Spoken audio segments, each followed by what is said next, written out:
Doctor Muhammad Yunus হতে যাচ্ছে পরবর্তী মহাসচিব।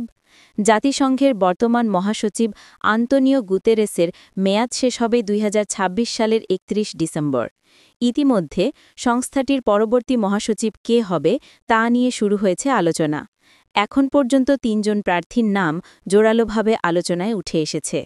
এছাড়া আরও কয়েকজনের সম্ভাবনা নিয়েও বিশ্লেষণ চলছে, যার মধ্যে রয়েছেন নোবেলজয়ী ও বাংলাদেশের প্রধান উপদেষ্টা ড মুহাম্মদ ইউনুস। প্রধান উপদেষ্টার কার্যালয় অবশ্য বলছে, জাতিসংঘ মহাসচিব পদে তার প্রার্থী হবার বিষয়টি রটনামাত্র। তবে পররাষ্ট্র মন্ত্রণালয় সূত্র জানিয়েছে, এই বিষয়ে আনুষ্ঠানিক কিছু না থাকলেও শক্তিশালী প্রার্থী হিসেবে ড মুহাম্মদ ইউনুসের নাম আলোচনায় থাকার বিষয়টি নতুন নয় এবং তার নাম আলোচনায় আসা অস্বাভাবিক কিছু না। জানা গেছে, জাতিসংঘ মহাসচিব পদের প্রার্থী নির্বাচনের আনুষ্ঠানিক প্রক্রিয়া চলতি বছরের শেষ দিকে শুরু হবে। সাধারণ পরিষদের সর্বশেষ তথা ৮০তম অধিবেশন থেকেই নতুন মহাসচিব নির্ধারণ নিয়ে আলোচনার সূচনা হয়। ধাপে ধাপে আনুষ্ঠানিকভাবে প্রার্থীদের নামও প্রকাশ্যে আসতে শুরু করে। চিলির সাবেক প্রেসিডেন্ট মিশেল ব্যাশেলে, আর্জেন্টিনার মারিয়ানো গ্রাসি ও কোস্টারিকার সাবেক ভাইস প্রেসিডেন্ট রেবেকা গ্রিনসপ্যান ছাড়া আরও বেশ কয়েকজনের নাম সম্ভাব্য প্রার্থী হিসেবে আলোচনায় রয়েছে।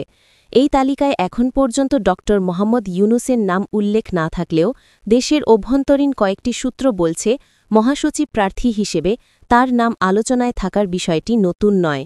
পররাষ্ট্র মন্ত্রণালয়ের সূত্রগুলো আরও জানিয়েছে, আন্তর্জাতিক পরিচিতি ও গ্রহণযোগ্যতার নিরিখে ড মুহাম্মদ ইউনুসের জাতিসংঘ মহাসচিব হওয়াটা খুবই কাঙ্ক্ষিত বিষয়।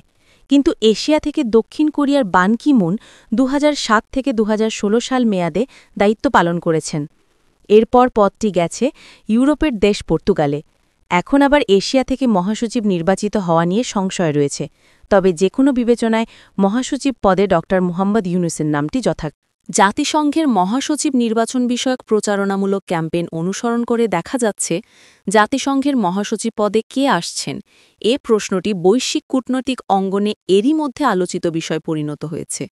বর্তমান মহাসচিব আন্তোনিও গুতেরেসের মেয়াদ শেষে আন্তর্জাতিক সম্প্রদায় তার উত্তরসূরি হিসাবে কাকে বেছে নেবে তা নিয়ে শুরু হয়েছে কূটনৈতিক তৎপরতা। আঞ্চলিক ভারসাম্য ও নেতৃত্বের যোগ্যতা নিয়ে চলছে নানামুখী আলোচনা। এক্ষেত্রে অভ্যন্তরীণ মহলে ড মুহাম্মদ ইউনুসের নামটি বলছেন বাংলাদেশের অনেকেই।